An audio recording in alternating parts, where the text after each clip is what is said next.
This is the Less Insurance Dependence podcast show with my good friend Gary Takas and myself, Narain Arul Raja. We appreciate your listenership, your time, and most of all, we appreciate your intention to reduce insurance dependence in your practice. Our goal is to provide information that will help you successfully reduce insurance dependence and convert your practice into a thriving and profitable dental practice that provides you with personal, professional, and financial satisfaction.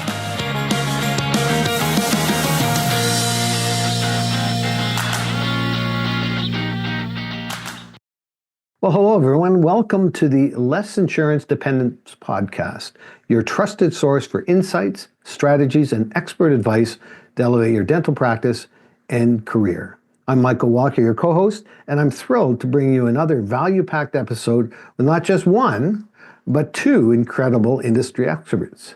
Today, I'm joined by Kim McCleskey and Kyle Francis from Professional Transition Strategies, who bring deep expertise in dental practice transitions, specifically how insurance participation can significantly impact the sale or merger of your dental practice. On this podcast, our goal is to equip dental professionals with the tools and knowledge to take control of their practices and careers.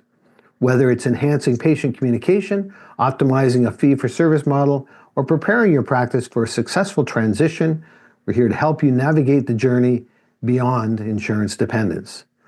Before we dive into today's episode, though, I want to share an exciting opportunity brought to you by Equa Marketing, who is the sponsor of this podcast.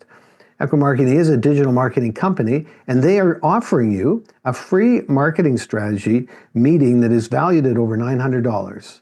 When you book this meeting, Equa will provide expert recommendations to attract high-quality new patients to your practice, rank number one on Google, I really like that, within your local community, and consistently increase the number of new patient calls month after month. I can tell you this is an incredible opportunity for your practice's growth. There's no strings attached, there's no tricks to this. This is just simply Equa Marketing doing their part as they choose to sponsor this and to be part of your industry. So don't miss out.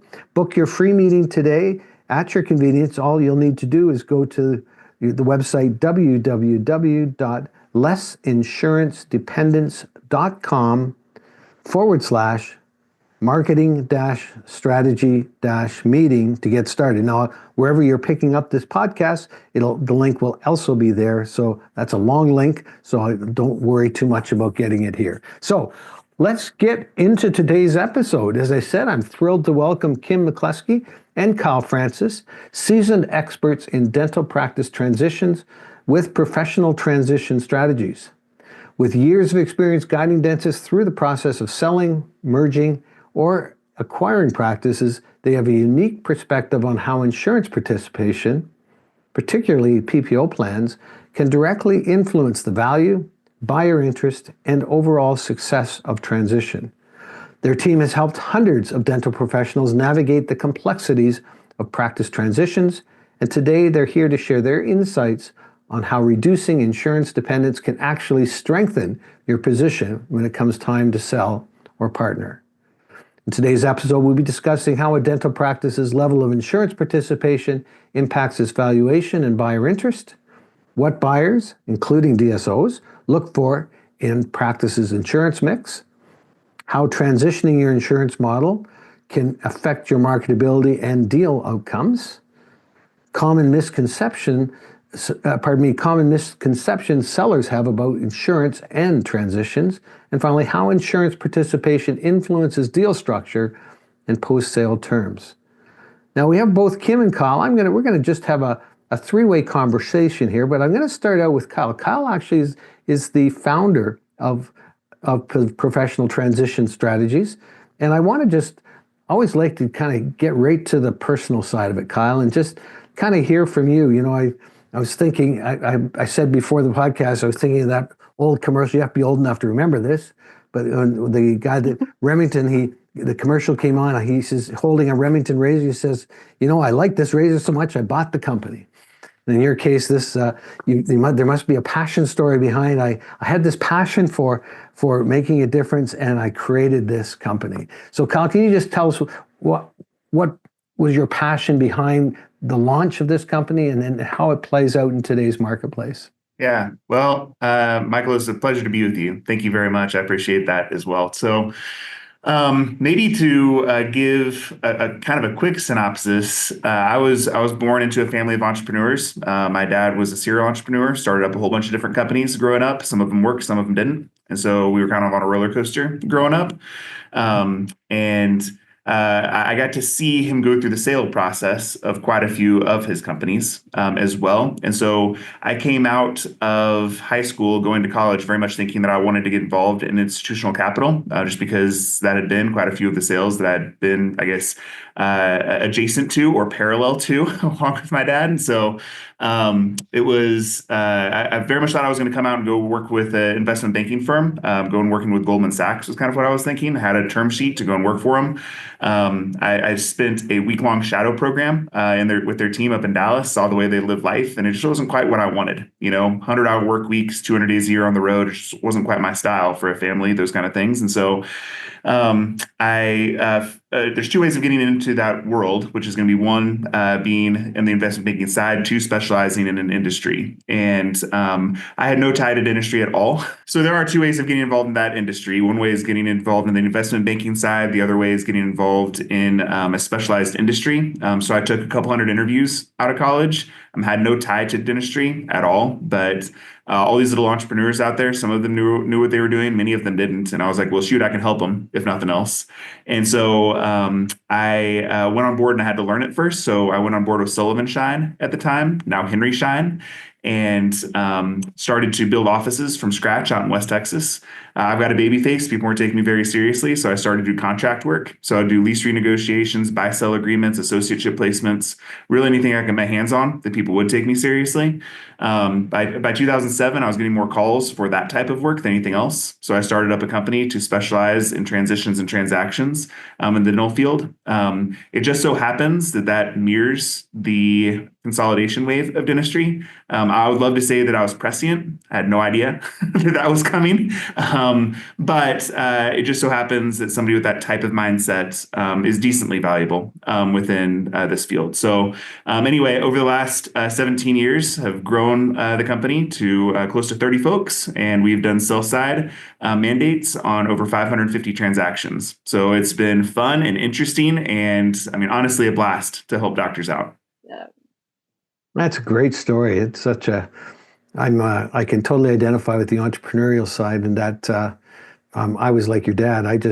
My family's been through a lot of my creative journeys, that's for sure. But we ultimately came out together in a great place. But it's such a when you have an experience like that, you really learn. The word that jumps to mind, and I'm sure you can identify, is resilience. Yeah. You have a level of resiliency.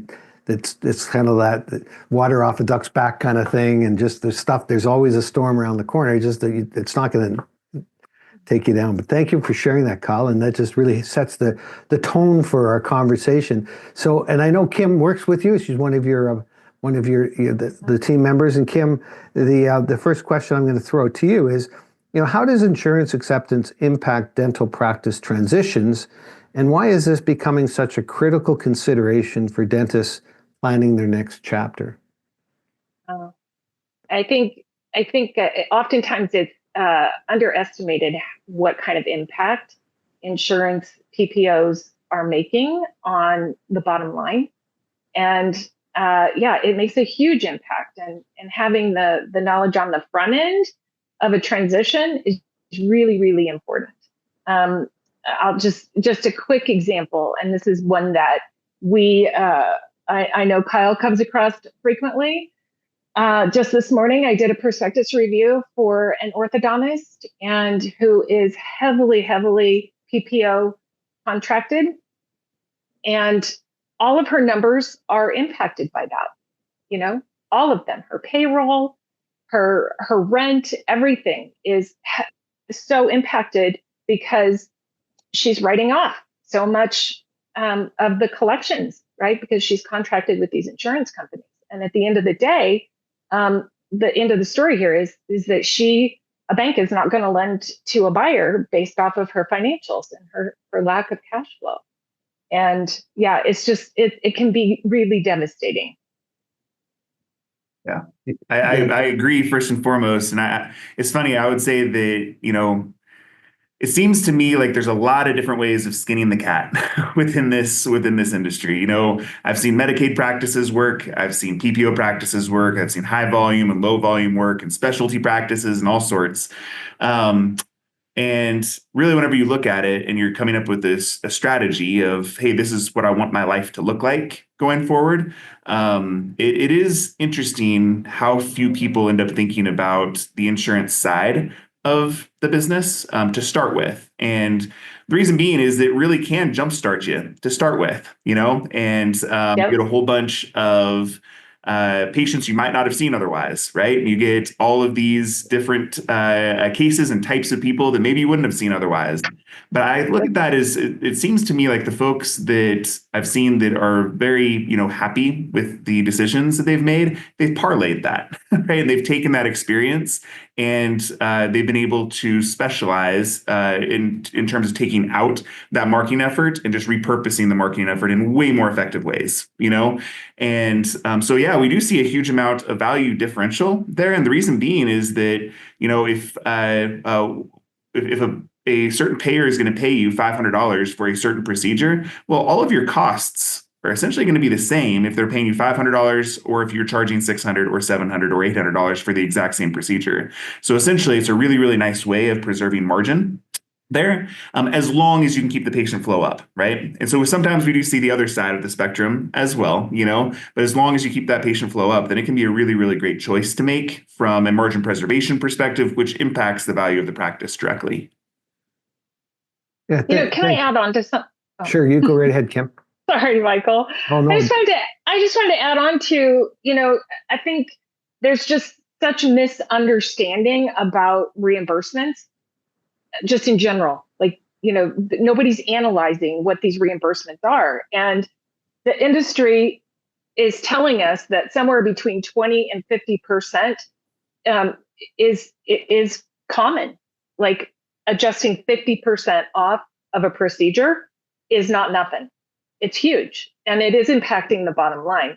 So I think just being aware and analyzing what those reimbursements are is like critical for somebody who, well, at any point in your career, you should be looking at that. But if you're looking for an exit and wanting to make sure that you're getting as much as you possibly can out of your business, this is something that I think has to be looked at immediately. Yeah. Thanks, Kim. Yeah, thank you, Kyle. I was thinking as you're talking, Kyle and Kim, and I look at, what if we haven't had anybody that was just getting into the business online, we may very well, but that's more likely people are looking to transition or sell. But I'm thinking, that's always about, so what's your vision? Like, what are you passionate about? What does that look like? What do you want your story to be in 5, 10, 15 years? And reverse engineer that to today. And insurance has to be part of that story. And if it's not, then you're going to find yourself in that uncomfortable place where you've got margins that just don't balance in the business. And you guys, as you guys are talking, I was thinking, when I think of sales mix, and I think, there's always things that have lower margins. Greater margins, but I used to own a chain of flower shops. We did a lot of funeral flowers. They were all, or wire flowers, all that stuff you do. And it's a lost cost. It's just very expensive business because there's huge cuts taken off by the time it hits your floor, and unless you have, but what it also does, though, it actually creates a higher level profile of the business in a larger market that actually builds the other better margined sales.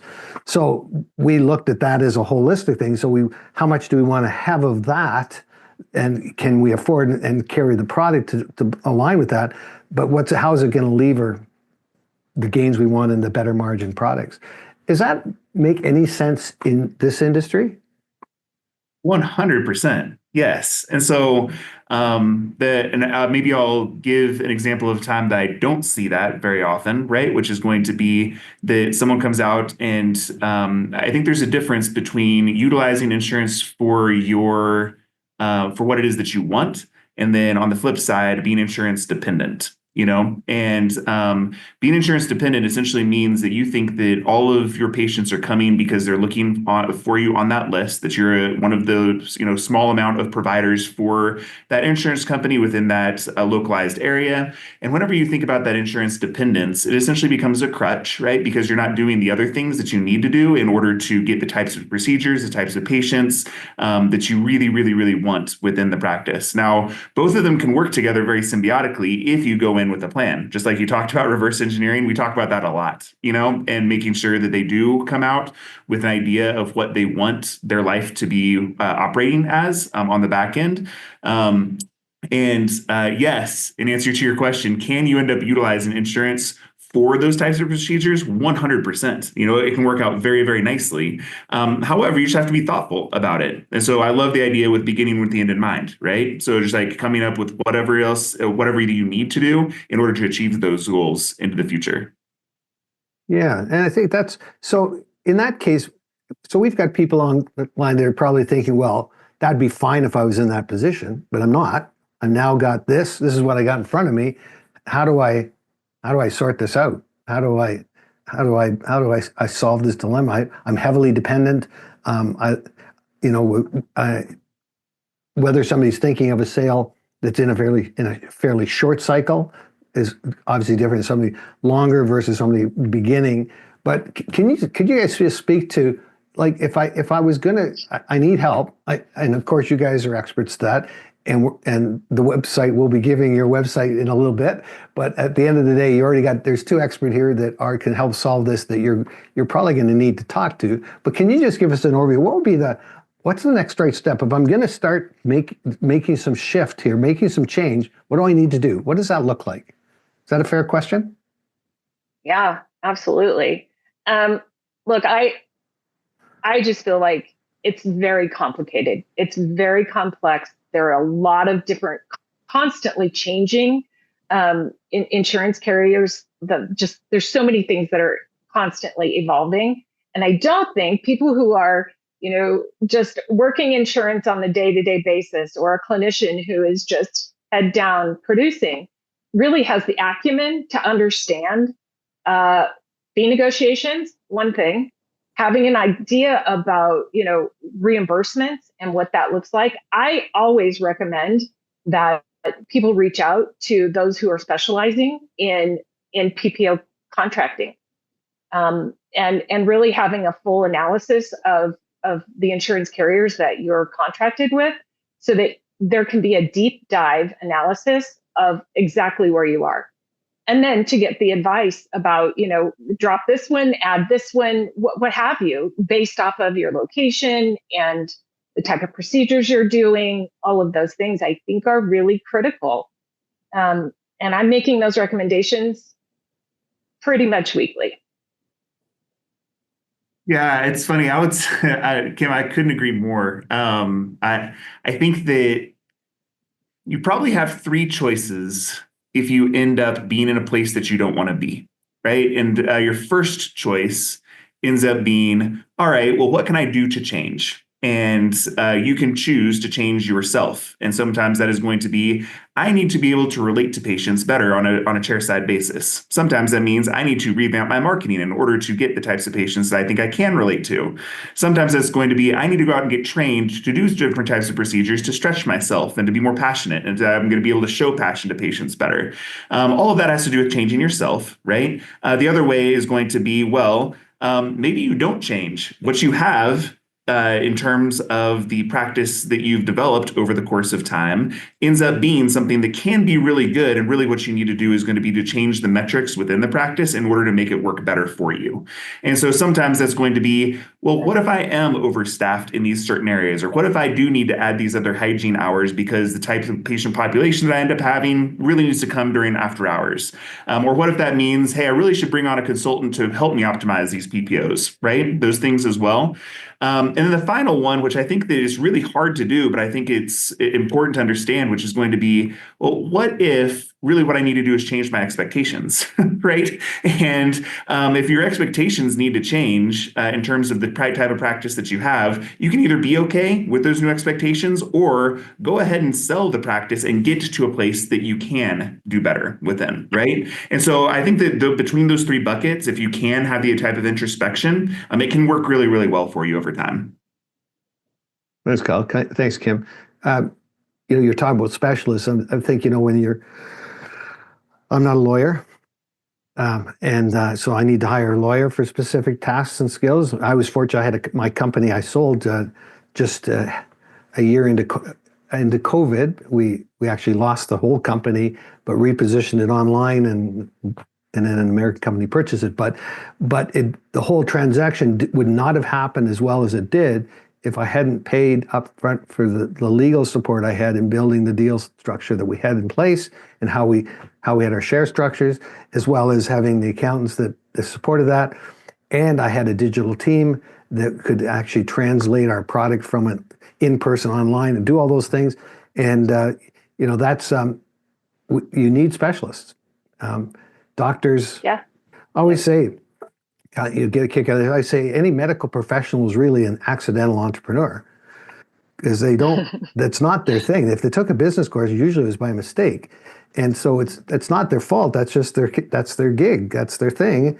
And so I just heard, this is very specialized. And I think that the reaching out part is so critical, but it's not just reaching out from a standpoint of asset management protection. What I'm just hearing Kyle and Kim say, it's about reaching out to have a different perspective on perhaps who you are and why you matter and what you want to do and how you want to do it. And more of that holistic look. I always think of it, you guys might appreciate it, if you think of a tray of fruit, and you've got pieces of fruit on, you got a couple of lights shining on it. You as an owner, you can see that fruit, and that's the way you see it. Somebody like Kyle or Kim come along, and they move the lights. They don't tell you what to do. They just move the lights, and you see it differently and have different choices. It's as simple as that. But it's so hard to see that inside because you don't know how to move those lights. And that's the gift. That's the skill sets that we bring as coaches, as consultants to the table. Well, and Kim, so I definitely agree with you. So Kim, maybe I can kind of, if I can say one thing and I can lead Kim into another one, I think that this would be really, really good for your listeners, which is going to be, look, I think that a lot of this is going to come down to like analysis and implementation, right? And so the first part is going to be, you have to understand what it is that you're working with, And so that's why we recommend that everybody should have an appraisal of their practice. That appraisal of the practice should definitely go inside of a trust or inside of an estate that you end up having set aside for your family, those kind of things. It's a legal document. It's a really, really important thing to have. I have appraisals done of this company often, right? And the reason being is I want to have a good understanding of like, what if something does happen to me? I want to make sure that everything is going to be taken care of on the back end, right? Not just for my family, but also for all of the folks that work with me as well. This is really important stuff. And then once that analysis is done, then I think that the second part is going to be, I'm going to use your shining the light analogy because I really like it. I might actually end up using that in life, by the way, but shining the light in a little bit of a different way, which is going to be, sometimes that's a really hard conversation, which is going to be like, hey, by the way, this third practice that you developed because you really wanted to kind of create a little mini empire, it's not working. It hasn't worked for 6 years. The chances that it's going to work going forward is actually pretty slim. And here are the reasons that we think it's going to be slim, right? Sometimes that's a hard conversation like that. And sometimes it's a really great conversation, which is like, hey, you talk to somebody who ends up being seemingly kind of depressed about their situation. You end up going into it and you're like, hey, by the way, you're in the top like 3 percentile of all practices that we see in these different metrics. So you're really, really working with gas here. If you just tweak these couple of things, you could be in great shape. And then maybe Kim, can you talk about kind of our advice on kind of how to tweak those things? Yeah, I'm not sure if I know where you're going with that, but I think when I think of tweaking, it's sometimes it's really minimal things. It's just taking a look at your dental supplies in your labs, like look at these key indicators, right? Like there are expenses that really move the needle, and we have to have conversations oftentimes about payroll. Are we overstaffed? Because that's a real thing, especially since post-COVID. We see it a lot because people are nervous. They're nervous to lose employees because they're so hard to find. and then they're overpaying them because they don't want to lose them, and they will leave for 50 more cents an hour down the street, right? But looking at that and looking at AR, for instance, this is another huge one, where dentists are relying on their staff to collect and manage, their receivables, but they don't know how to really hold them accountable to that. And making sure that you're collecting 95% at least every month of what you're producing is really going to impact your bottom line, and also give you, like, if you're not shooting for that, then we want them to know this is really important, and here are some things that you should perhaps consider as far as resources or what have you if they need help with that. But I think AR is huge, payroll is huge. Yeah, what am I missing, Kyle? No, you're absolutely right. So, I mean, I think it could be any of those things, but one of the other brokers on our team uses this term, and I've co-opted it, which is going to be what is it? It's going to be treatment before diagnosis is going to be malpractice, right? And so, like, if we're giving you advice, we better understand what the background of it is going to be before you end up getting the advice, because otherwise you're just kind of shooting at the dark, And I do think that you come to the scenario with many more arrows in your quiver if you actually understand what the bones of the practice are going to be before you end up getting that advice on the back end. Yeah, caveat emptor. Very true. It's so important to be. Due diligence is the word that we talked about, but it's interesting in something like this, and that's what Kyle was talking about. Due diligence. There's a business. There's the business side of it. There's the number side of it, but there's the human side of it. What do you really? What do you? Kyle mentioned before he came on, he didn't want to go to a job that was going to be 100 hours a week because you got a family. Well, yeah. What does it look like downstream, and how you want to? And I think that's one of the things is sometimes you have to have that hard look, and it's awfully hard to have the look on yourself. I mean, as a leadership coach, I deal with this all the time, and I talk about, have you had a look lately at how well your unconditional curiosity is working for you or against you? And the idea of unconditional curiosity is curiosity without opinion, expectation, and judgment, starting with yourself. And there's the problem. And it's just having a real hard look. But that's the gift of a coach or a consultant, is that they really they can take you into an agenda-free space that allows you to look at things in a way that you couldn't otherwise, and you don't really have that space anywhere else in the world, even in your marriage. It's different. It's just different. So I want to hit a couple of questions, though, that I have here that I think one of them here is, what common misconceptions do sellers have about insurance participation that affects their transition options? Really like that question because I have no idea what the answer is. Amy, you're so good at talking about this. No, I mean, I can you repeat the question? Yeah. I think you cut out. Yeah. Go ahead. What common misconceptions do sellers have about how insurance participation affects their transition options? Yeah. Well, I think from an operational standpoint, like, there's just processes and systems that are just widely accepted. And again, I think it just goes back to not educating yourself on these reimbursements, right? Like, at the end of the day, I think they have no idea how much they're writing off because nobody's looking at on a monthly basis. And I think that's in my mind, that is the thing that I see the most frequently is just that they really have no idea what they've gotten themselves into, what they've signed up for. And until they come to us and we create a prospectus and we start to review all of this, and now that none of it's like adding up, and we have a peer review of every prospectus that we do, we all put eyes on it and everybody puts their heads together. And I think it's at those moments where we start to see things like that. Yeah. And I think that sometimes it's hard to see the forest through the trees that you're in. And so if you are if you're working on your own practice, that is your practice, right? And so those are the conceptions that you have at that point. And it's interesting how often we end up talking about how they end up stacking up against other like practices, and like, hey, these are the different things that are working really, really well for you. These are the things that it seems like you have a hard time with, that kind of stuff. And it is often that we end up saying like, we end up hearing like, oh man, I had no idea, or this is great, or oh my gosh, I really need to work on these things going forward.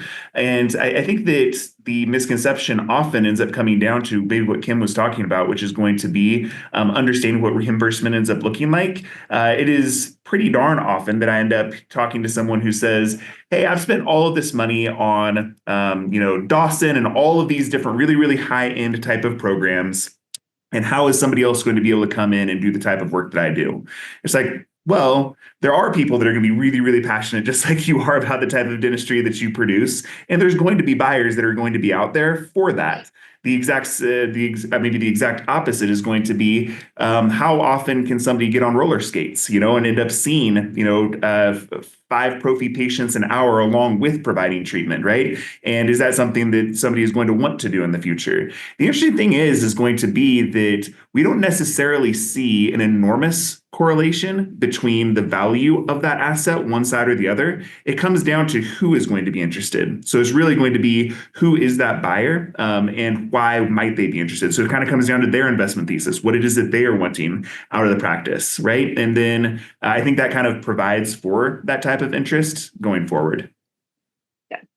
Yeah, that's really good. I was thinking that who is the buyer? I mean, it's if it's just strictly an asset purchase, it's an asset purchase. There's no people. It's an asset. You're buying whatever that looks like. Is it a brand purchase? Well, that's got, in today's world, there's digital capitalization for sure. There's things to look at. But when you bring this whole thing together as a practice, and that idea of, what does the whole practice bring that get you a great cap rate? And what does that, and how do you entertain the thinking, who is the buyer? It's I know often I see people, it's like the Heinz 57. Let's just throw it. It's the spaghetti on the wall or the shotgun, just spreading it right out all over the place, as opposed to really who really is the market. And I think that's what professionals bring to the table, is that you can start to narrow that focus down and drill down. But I was thinking the reason cap rates came up, because I was looking at a question here, and I'm intrigued about this. But how does a practice's insurance participation impact deal structures and earnouts, post-sale retention terms, even setting a cap rate? I'm curious about that. I'm sure some of our listeners are as well. Yep. And so maybe just to define terms a little bit, if you think about, you may talk about cap rate a bunch on this podcast. So in terms of investing within buildings, right? Or there's lots and lots of businesses that trade off of a cap rate. That's just an inverse way of thinking about the EBITDA of a practice. That's the cash flow of the business. And there's a multiple associated with it. So if you think about cap rate, it's just a way of dividing it to get to the same result, right? So one way or the other, it's kind of a symbiotic way of thinking, but EBITDA is a big term as in dentistry, and there's multiples associated with it. So I will say that if you look at what is called provider risk, so I'm going to talk about the negative first, which is going to be provider risk. Typically, what you end up seeing on a fee-for-service practice is going to be that person has developed themselves a ton from a training perspective, and has been coached very nicely, or just has the innate ability to talk with people through a type of treatment protocol that ends up being best for the patient, by the way, but then also is going to be a profitable thing for the practice to produce. And so a DSO, as a for instance, very well may say, hey, do you know what? There's a little bit more provider risk here, because what are the chances that we can find somebody else that does this type of work as well as this person does it? I also think there's the innate possibility as well that there's going to be a buyer, an individual buyer, who looks at the doctor the exact same way, which is like, how on earth can I do what this person does after 30 years of training? How on earth can I do it as fast as they do it? What are the chances that the patients end up being worried about continuing on with me into the future? I'm just this youngin', I have the passion for it, but will they be willing to do this with me as well? You said you really like this stories, right? So I'm going to give you a story. This is my father-in-law's best friend happens to be a dentist, happens to live in Colorado Springs, and I sold his practice in 2017. It was he and his partner. The person who bought it was a young guy, 2 years out of college or out of dental school, but he was a goer, right? He definitely he knew what he wanted, and he knew this was going to be really, really great practice for him. This practice did about $1.1 million a year and had for quite some time, right? So completely and totally fee for service, by the way, high-end treatment protocols. However, whenever you looked at the active patient count, that active patient count was actually close to 2,500. And what that meant to a buyer was going to be that these two doctors had really just become friends with their patients rather than the clinician within their patients. So as we evaluated it, this person ended up buying this practice for right around $800,000. And within a 2-year time horizon, turned it to doing right around $5.4 million. Now, part of that is going to be introducing other types of procedures, right? So procedure mix actually happened. Part of that was going to be increasing marketing. The existing practice had not marketed for years and years and years. And then part of it was actually just adequately treatment planning for those patients as well. And so with those three things, he ended up getting what I would consider a steal on this practice, right? And he did have the confidence to go in and talk with the patients in the way that they wanted to be talked to, right? Now, that is not everybody, right? But at the exact same time, I think that people just kind of or get worried because of the dollars that are associated with it. And if you can kind of take that out of the equation that, hey, by the way, dental practices in general are really great investments, even if you buy a stinker. It is a way of thinking about it that says, look, it's kind of interesting. In 2009, whenever everything was kind of going to heck in a handbag, the only profitable part of Bank of America was their practice lending division for dentistry. By the way, 99.9% of all 99.7% of all dental practices that get a loan on them, they end up paying them all the way through. So it's a very, very low failure rate. And so if you can go in with a fair amount of confidence that you can do those things, I think it'll work nicely for you. Kim, what are your thoughts? Yeah, I totally agree. I don't have anything to add. I totally agree. You say it so eloquently. There's like nothing more to add. That's what happens when we have a He's on a roll today. Well, it's founder passion. That's what it is. Mm-hmm. It just comes out of us in a way that looks like that. Hey, we're getting close to the end of our time together, and I know we need to wrap up. I just wanted to just one last thought. Just what would be advice you'd give to a dentist who's considering selling in the next few years, but currently obviously relying heavily on insurance? What would be other than maybe just a couple of quick points so we could throw down for them? Yeah, well, I'll chime in here because I'm also very passionate about this, having been in dentistry for 35 years and watching dentists come to the end of their career and not having a really solid exit. And there's more opportunity now than ever in all of dentistry, I think, with this consolidation wave. But starting out, understanding what is the value of your business is really critical. And here at PTS, we will do a free practice prospectus so that you can have an idea about exactly where you stand and what your options are going to be. And like we've been talking about, here with all the different options and things to be considering with insurance, there's so many other pieces of the business that we're able to take a look at and do a deep dive and give some really great advice and instruction so that if they're ready now to go to market, great. If they're not ready, we can really just point them in the right direction so that they can have, the financial, the personal, the professional kind of outcome that they're looking for. I mean, I just say start now. It's never too early to have a deep understanding. And, anybody can look at the, practice management reports. We can take a look and see where we are with collections. We can see where we are with production. We know when we're hitting our goals, but a lot of dentists just don't know what is happening from a P&L standpoint.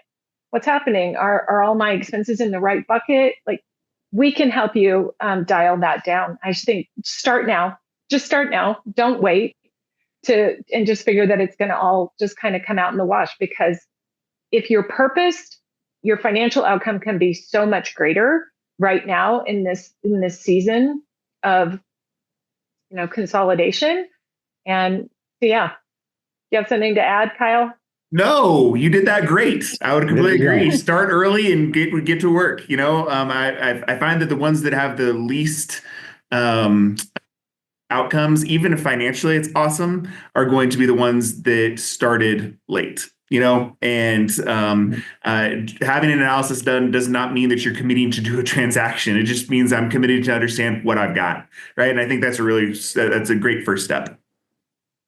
Yeah. Yeah, Kyle, thank you. As you say that, I think if the best time to plant a tree was 20 years ago, next best time is today. So plant a tree. That's what you're going to do. Don't let your emotions hijack you and rob you of an opportunity to get the best value for something that's so important to you. So thank you so much, Kim and Kyle, for joining us today and sharing your invaluable insights on how PPOs impact the sale or merger of your dental practice. Your expertise and your passion for innovation has truly shined through, and we're so grateful to have had the opportunity to learn from you.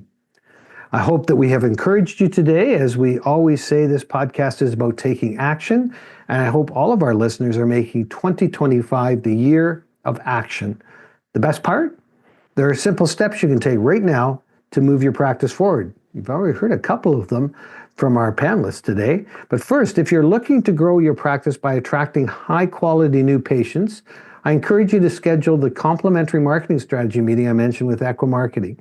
As I said before, this meeting, their experts will show you how to replace dependence on PPO plans with strong organic SEO strategy. All language if you're a marketing expert, this is just common talk to you and it makes sense. If you're not, then this is something that could be really valuable for you.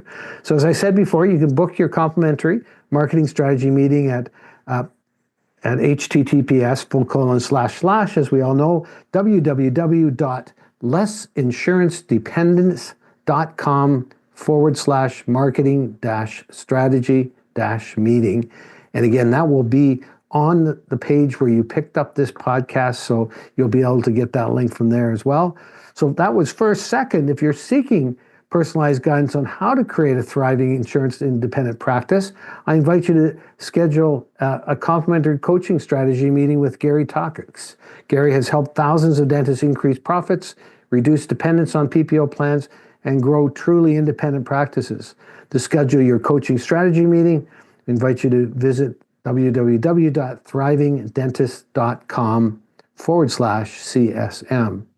Both of them are complimentary resources and are designed to help you take meaningful steps towards building the kind of practice and life you truly deserve. If you found value in today's episode, please share this podcast with a colleague or friend who could benefit from reducing their insurance dependence. The more we spread these insights, the more we can help fellow dentists take control of their practices. Thank you to our listeners for spending your time with us today. It is a privilege and an honor to be part of your journey. On behalf of Kim and Kyle, thank you so much for being here. I look forward to connecting with all of you on the next episode of the Less Insurance Dependence podcast. And until then, keep moving forward toward a thriving and independent practice. Mike Walker, till next time.